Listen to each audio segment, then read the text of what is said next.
आप सभी को राधे राधे, जय श्री कृष्णा, जय गौ माता। और आप सभी कैसे हैं? ईश्वर से मेरी यही प्रार्थना है आप सभी अच्छे होंगे। श्री राधा गोविंद यूट्यूब चैनल में आप सभी का स्वागत है। और आज की वीडियो में हम बताएंगे आपको महाराज जी द्वारा बताए गए उपाय के जीवन में छोटे छोटे ये उपाय करके अपने जीवन में आप सुधार कर सकते हो। स्वास्थ्य से कोई संबंधी दिक्कत है, कोई पढ़ाई से, कोई पितृ दोष से, किसी भी तरह की समस्या है तो आप पूरी कर सकते हो। तो देखो वीडियो में। भगवान को सर्वश्रेष्ठ चंदन कौन सा, भगवान को सर्वश्रेष्ठ चंदन कौन सा प्रिय है? वो कौन सा चंदन है जो भगवान विष्णु को लगाएं, राम को लगाएं, कृष्ण को लगाएं? वो कौन सा चंदन है जो श्री हरि को लगाया जाए? तो जीते जी भगवान विष्णु एक बार गले लगाते हैं, उसको कहते हैं हरि चंदन। कौन सा चंदन है? हरि चंदन। हरि चंदन बाजार में नहीं मिलेगा, हरि चंदन आपको बनाना पड़ेगा। कैसे बनाना है? तुलसी जब सूख जाए उसकी जड़ को निकाल लिया जाए, वो जड़ को पानी में धो लिया जाए। धोने के बाद उसको सिलबट्टे पर, पत्थर पर घिसा जाए और घिसकर उसमें थोड़ा सा कुंकू रोली डालकर तैयार कर कर जो भगवान विष्णु के मस्तक पर, कृष्ण राम के मस्तक पर लगा देते हैं और उसकी एक बिंदी अपने हृदय पे लगा लेते हैं। जीते जी भगवान एक बार उसको गले लगाते। जिंदगी में आप सूर्योदय के पहले उठो, आप अपने मकान पर कितने भी घोड़े दौड़ने वाली चित्र लगा लो, आपकी जिंदगी में दौड़ नहीं आएगी। जब तक सूर्योदय के पहले नहीं उठोगे तब तक आपकी जिंदगी दौड़ेगी।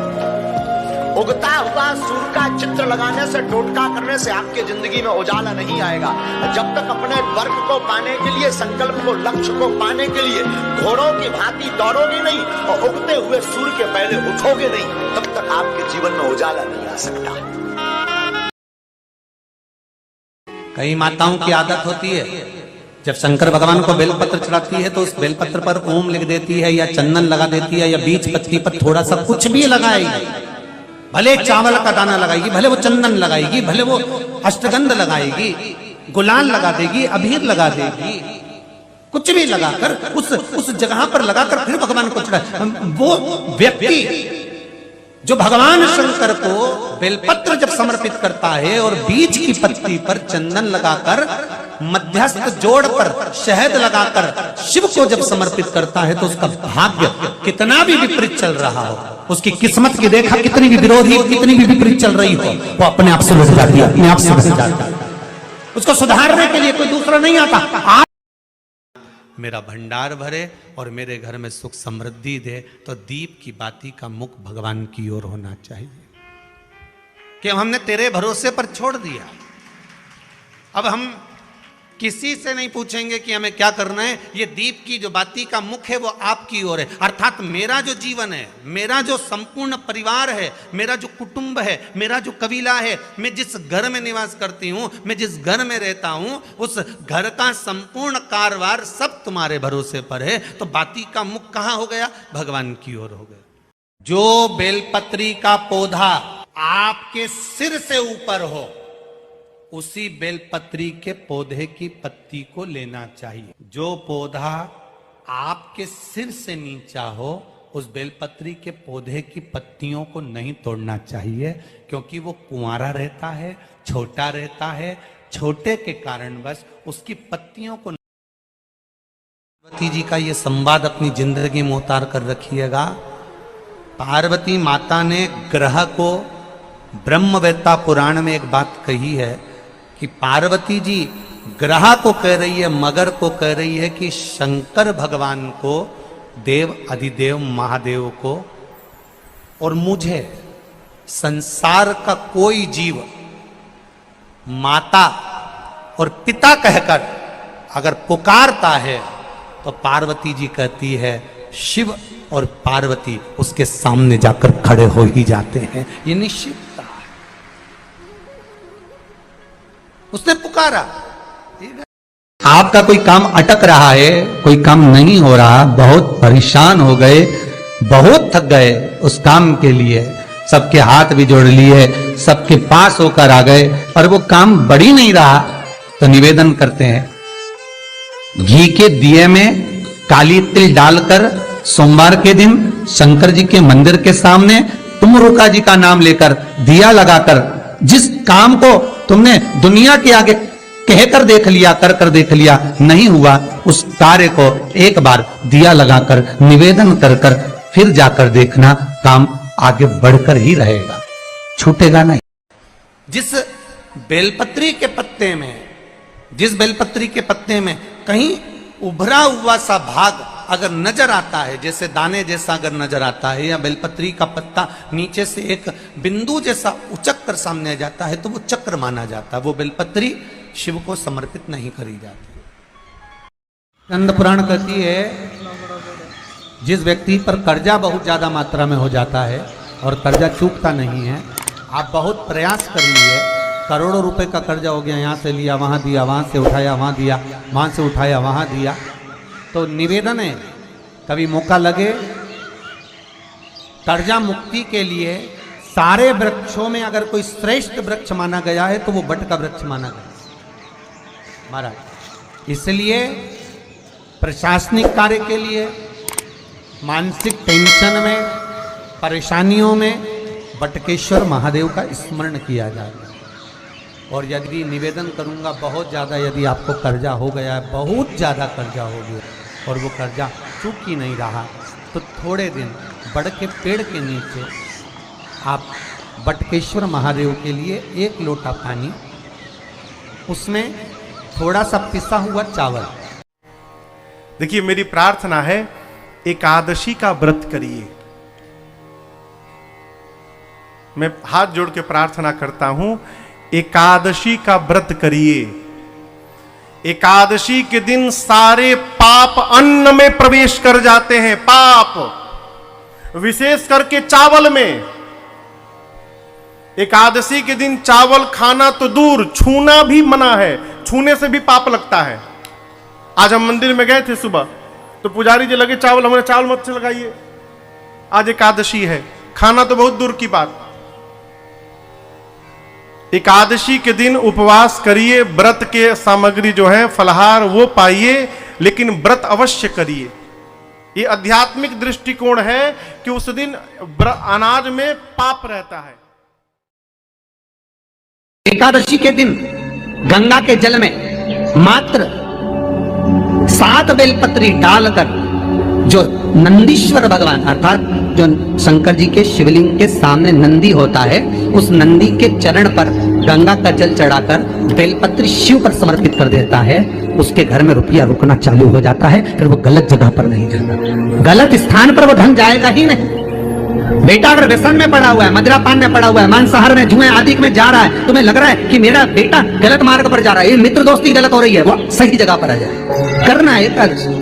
कई लोग इसको धन के लिए भी करते हैं, संपदा के लिए। संपदा के लिए अर्थात जिसका व्यापार नहीं चलता, जिसके घर में पैसा नहीं आता, या नौकरी नहीं लग रही, या सर्विस नहीं लग रही, आप अप्लाई कर रहे हो, जगह जगह जाकर इंटरव्यू भी दे रहे हो और पैसा नहीं आता, तो उसके लिए भी प्रयास किया जाता है। पर उसके लिए यहाँ पर जो धन के लिए करते हैं, उसके लिए विष्णुपति के लिए करते हैं। मतलब जैसे गंगा के जल में तुलसी के 11 पत्ते डाले जाते हैं, और उसको किसी भी नारायण के मंदिर में, राम कृष्ण शिव शंकर नहीं, राम कृष्ण भगवान विष्णु दत्त आदि जितने नारायण के मंदिर हैं, उस मंदिर में किसी भी पात्र में, एक छोटे से पात्र में उसको भरकर रखी जाती है महाराज। उससे भी जॉब, सर्विस, नौकरी में सफलता प्राप्त होती है। परंतु वो भी एकादशी को ही होता है। कुछ देर तक पात्र को रखा जाता है, फिर वही पात्र का जल किसी भी वृक्ष के नीचे डाल दिया जाता है, उससे भी नौकरी के लिए फायदा मिलता है।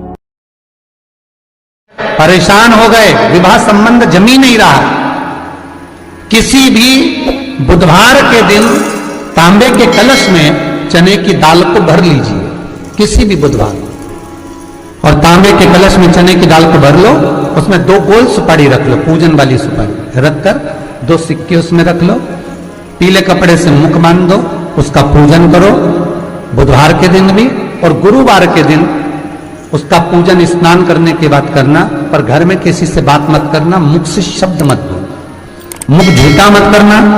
पूजन करने के बाद उल्टे हाथ पर कलश को रखकर सीधे हाथ से ढककर कोई ब्राह्मण के घर में जाकर साथ में किसी को ले जाओ, बिना बोले, बिना बात करे, बिना कहे, साथ जाकर ब्राह्मण का दरवाजा बजा दे, बात कर ले, और तुम्हें नहीं बोलना, और वो कलश ब्राह्मण के अपनी कामना कर कर वो कलश का दान दे दिया जाए।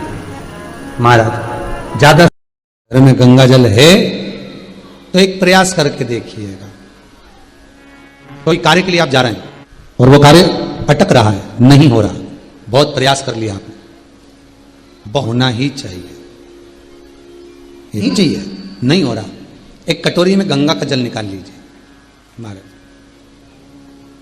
और कटोरी में गंगा का जल निकालकर तुम्हारे घर में एक सिक्का पड़ा हो, 1 रुपया, 2 रुपया, 5 रुपया, कोई सा भी एक सिक्का पड़ा हो, जो भी सिक्का पड़ा, कुंदकेश्वर महादेव का नाम लेकर, जहां परिंडा होता है, पानी का मटका होता है, पितरों का स्थान होता है, हंडा भरते हो, मटका भरते हो, उसके पास में उस कटोरी को रखकर 1 का सिक्का, 2 का सिक्का, 5 का सिक्का, 10 का सिक्का, जो तुम्हारे पास सिक्का पड़ा हो, जो भी तुम्हारे पास पड़ा हो, वो सिक्के को हथेली में लेकर कुंदकेश्वर महादेव का नाम लेकर उस कटोरी में डाल दीजिए और उस जल को नैनों से लगाकर आप काम के लिए निकल जाइए, वो काम आपका सफल होकर ही रहे। तुलसा के ऊपर जो मंजरी लग जाती है, ये तुलसा के ऊपर उसका कर्जा है, इस मंजरी को निकाल देना। तुलसा पर मंजरी नहीं होना चाहिए। जैसे ही मंजरी बड़ी हो, मंजरी को उतार लिया, शालिग्राम जी को समर्पित कर दिया, ठाकुर जी को चढ़ा दिया। इतना सुंदर कहा है, शंकर जी का नाम लेकर, जैसे आपको कथा में कहा था, बद्रिकाश्रम जाओ तो चने की दाल चढ़ाओ, किसका नाम लेकर? शंकर जी का नाम लेकर। केदारनाथ जाओ तो शंकर जी पर घी चढ़ाओ, किसका नाम लेकर? नारायण का नाम। शंकर भगवान पर काली मिर्ची क्यों चढ़ाते हैं, काली तिल क्यों चढ़ाई जाती है? केवल शत्रु नाश के लिए, लक्ष्मी वृद्धि के लिए, सुख समृद्धि के लिए। मंदिर में रोज आप अगरबत्ती जलाते हैं तो आप सुन लीजिए, 2 दिन नहीं जलानी होती हैं, वरना आप अपने घर का नाश खुद कर लेंगे। हिंदू धर्म में भगवान की पूजा करते समय अगरबत्ती धूप बत्ती जलाने का विधान है। अगरबत्ती को शुभता समृद्धि का प्रतीक मानते हैं। मान्यता है कि घर में सुबह और शाम अगरबत्ती करने से सकारात्मक ऊर्जा का संचार होता है, इससे घर में सुख समृद्धि बनती है। लेकिन वास्तुशास्त्र ये कहता है कि अगरबत्ती से जुड़ी कई महत्वपूर्ण बातें आपको ध्यान भी रखनी चाहिए। जैसे शास्त्रों में रविवार और मंगलवार को बांस जलाने की मनाही है, और रविवार मंगलवार को अगरबत्ती भी नहीं जलानी चाहिए, क्योंकि अगरबत्ती में जो लकड़ी होती है वो बांस की लकड़ी होती है। ऐसा करने से मानसिक और आर्थिक नुकसान होता है, घर में दरिद्रता आती है और परिवार के सदस्यों के बीच तनाव बनता है। अगर घर में कोई दुख आता है, कोई टोना करता है, कोई हाय लगती है, कोई नजर लगती है, तो घर में सबसे पहली नजर तुलसी को लगती है। और फिर कितनी भी लगाओ तो भी तुलसी सूखेगी, बहुत प्रयास करा जाए तो भी सूखेगी। अगर घर में तुलसा सूख रही हो, घर में तुलसी का पौधा होना जरूरी है। क्यों जरूरी है? जब कोई हमारे ऊपर विद्या करता है, कोई तंत्र विद्या, कोई मंत्र विद्या करता है, तो हमारे ऊपर वो विद्या का असर नहीं होता अगर तुलसी का घर में पौधा है, क्योंकि वो असर पूरा तुलसी पर आ जाता है। किसी किसी के घर में एक पत्ती में जितनी पत्तियां लगी होती हैं और एक पत्ती के अंदर, जरा ध्यान देंगे, जैसे इस पत्ती में ढेर सारी पत्तियां लगी हुई है, उस पत्ती में से भी एक पत्ती तोड़ोगे और एक पत्ती तोड़ने पर उस पत्ती को भी अगर गिनोगे तो उसमें बहुत सारी पत्तियां होती हैं। आज प्रयास करना, अगर कहीं आपको शमी की पत्ती मिले तो जैसे ये पत्ती, इस पत्ती को तोड़ा गया, इस पत्ती में से एक पत्ती निकाली गई और एक पत्ती निकालकर आप धीरे से रखना, उसमें भी बारीक बारीक बारीक बारीक बारीक बारीक बहुत सारी पत्तियां नजर आती हैं। शिव महापुराण की कथा कहती है, जो सोमवार की अष्टमी हो या प्रदोष का व्रत हो या 12 महीने की शिवरात्रि हो या किसी भी दिन प्रदोष काल के अंतर्गत शंकर भगवान को एक शमी का पत्ता कोई भूलवश भी समर्पित कर देता है, तो जितनी एक पत्ती में पत्तियां होती है और उस पत्ती के अंदर भी एक पत्ती को तोड़ने के बाद जितनी पत्तियां होती है, उतने जन्म मृत्यु लोक में मनुष्य के। अगर जिस व्यक्ति को गुस्सा आता है, उस व्यक्ति के नाम से स्पर्श कराकर शंकर को दोपहर में 12 बजे समर्पित कर दीजिए बाली, अपने आप क्रोध ठंडा हो जाएगा। क्रोध कुछ नहीं करना है, केवल वो बाली समर्पित करना है। महामृत्युंजय मंत्र का यदि आप जाप करते हो और आपको मालूम पड़ गया कि शरीर में मुझे ये रोग हो गया है, मुझे शुगर हो गया है, मुझे बीपी हो गया है, मेरा ब्लड प्रेशर ऊंचा नीचा रह रहा है, कोई भयंकर रोग, मेरे रिश्तेदार को कोई कैंसर जैसा रोग हो गया, किसी को कोई थायराइड हो गया, किसी को कोई किडनी और लीवर में सूजन हो गई, किसी को कहीं किडनी और लीवर में तकलीफ हो गई, तो शिव महापुराण की कथा कहती है, नवग्रह शिव महापुराण की कथा कहती है कि बेलपत्री के वृक्ष के नीचे महामृत्युंजय मंत्र का जाप जो शुक्रवार की शुक्रवार घी का दिया लगा कर करता है, उसके रोग बाबा देवाधिदेव महादेव समाप्त करते चले जाते हैं। ये संजीवनी मंत्र शुक्रवार के दिन भगवान शंकर को शुक्र को दिया था, इसलिए उसकी प्रधानता। भगवान को जो बेलपत्र चढ़ती है वो उल्टी चढ़ती है।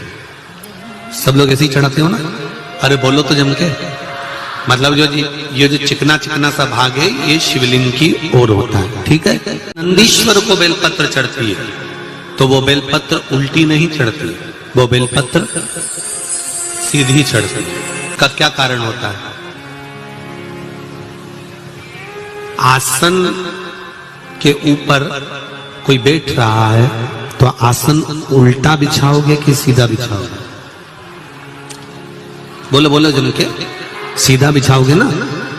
तो नंदी पर हम जब बेलपत्र चढ़ाते हैं तो बेलपत्र उल्टी नहीं चढ़ाना, नंदी पर जब हम बेलपत्र चढ़ाते हैं तो सीधी चढ़ाते हैं। उसका कारण क्या है कि नंदी पर भगवान शंकर आसन लगाकर बैठते हैं तो हमारी बेलपत्री का सुख उनको प्राप्त हो जाए।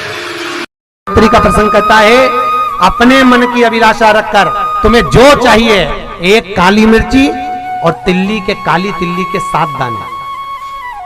एक काली मिर्ची और तिल्ली के काली तिल्ली के कितने दाने?